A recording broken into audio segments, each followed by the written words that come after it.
ഒരിടത്ത് പോലും നിരീക്ഷണ ക്യാമറകളോ പരിശോധനാ സംവിധാനങ്ങളോ ഇല്ലാതെയാണ് സംസ്ഥാനത്തെ ഹാർബറുകൾ പ്രവർത്തിക്കുന്നത്. ഹാർബറുകളിൽ സിസിടിവി സ്ഥാപിക്കണമെന്ന ആവശ്യം ശക്തമാണെങ്കിലും ഇനിയും നടപടികൾ ഉണ്ടായിട്ടില്ല.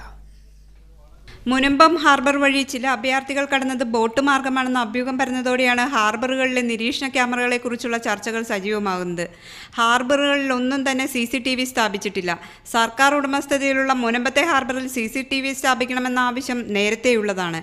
കെൽട്രോൺ കമ്പനിക്ക് ഇത് സംബന്ധിച്ച കൊട്ടേഷൻ നൽകിയിട്ടുണ്ടെങ്കിലും ഇതുവരെയും തീരുമാനമായിട്ടില്ല. സംസ്ഥാനത്ത് ഒരിടത്തും ഹാർബറുകളിൽ CCTV ഇല്ലെന്നാണ് മത്സ്യത്തൊഴിലാളികൾ തന്നെ സാക്ഷ്യപ്പെടുത്തുന്നത്.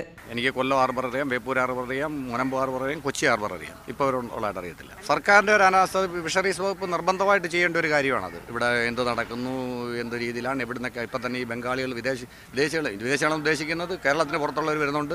ഒരുപാട് അനാശ്വാസ പ്രവർത്തനങ്ങൾ നടക്കുന്നുണ്ട്. ഫിഷിങ്ങിന് മാന്നും പറഞ്ഞ് ഇവിടെ ബാഗുമായിട്ട് വന്നിട്ട് എന്തെല്ലാം ഇവിടെ സംഭവിക്കുന്നു, എന്തെല്ലാം ചീട്ടുവിടുന്ന് പോകുന്നു ഒന്നും നമുക്കറിയാൻ പറ്റാതിരിക്കുക. അഭയാർത്ഥികൾ കടന്നുവന്ന പോലീസ് സംശയിക്കുന്നുണ്ടെങ്കിലും ഇവരെക്കുറിച്ച് യാതൊരു സൂചനയും ലഭിക്കാത്തതിന്റെ പ്രധാന കാരണങ്ങളും സുരക്ഷാ പരിശോധനയോ നിരീക്ഷണ ക്യാമറകളോ ഹാർബറുകളിൽ സ്ഥാപിക്കാത്തതിനാലാണ്.